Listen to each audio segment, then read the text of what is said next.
بسم اللہ الرحمن الرحیم۔ مصافحہ کے آداب۔ مسلمانوں کے ملاقات کے وقت میں اسلام نے جن کلمات کے ساتھ ملاقات کا ذکر کیا ہے وہ سلام کے کلمات ہیں کہ ملنے والا کہے السلام علیکم ورحمۃ اللہ وبرکاتہ، اور وہ جواب دینے والا وعلیکم السلام ورحمۃ اللہ وبرکاتہ کے ساتھ اس کو جواب دے۔ اس موقع پر ان کلمات کے ساتھ ساتھ ہاتھ کا ملانا جس کو مصافحہ کہا جاتا ہے، اسلام نے اس کو بھی پسند کیا ہے اور تاکید فرمائی ہے، اس کے بھی چند آداب ہیں۔ چنانچہ آج کے درس میں مصافحے کے آداب کو ذکر کرنا ہے۔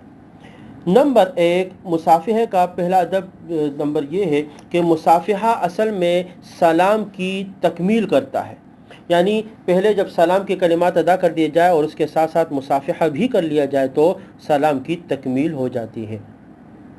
نمبر 2، مصافحہ دونوں ہاتھوں کے ساتھ کرنا چاہیے۔ نمبر 3، مصافحہ کرنے سے جو دونوں ہاتھ ملاتے ہیں تو ان کے صغیرہ گناہ جھڑ جاتے ہیں۔ آپ صلی اللہ علیہ وسلم نے یہ فضیلت بیان فرمائی کہ اللہ پاک ان کے گناہوں کو معاف کر دیتے ہیں۔ نمبر 4، پہلے سلام کیا جائے گا، اس کے بعد مصافحہ کرنا چاہیے، کلمات پہلے ادا کر لینے چاہیے۔ نمبر 5، جب کوئی شخص ملنے کے لیے آئے تو آتے وقت بھی اس کو سلام کے ساتھ مصافحہ کر لینا چاہیے، اور جب وہ رخصت لے رہا ہو، جا رہا ہو، تو اس وقت بھی سلام کے ساتھ ساتھ مصافحہ کر لینا چاہیے۔ نمبر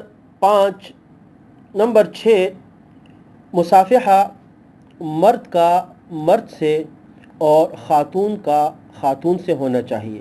ہاں البتہ اگر کوئی شخص اپنی والدہ سے یا بہن سے یا خالہ پھوپھی وغیرہ ہے تو ان کے ساتھ بھی مصافحہ کر سکتا ہے۔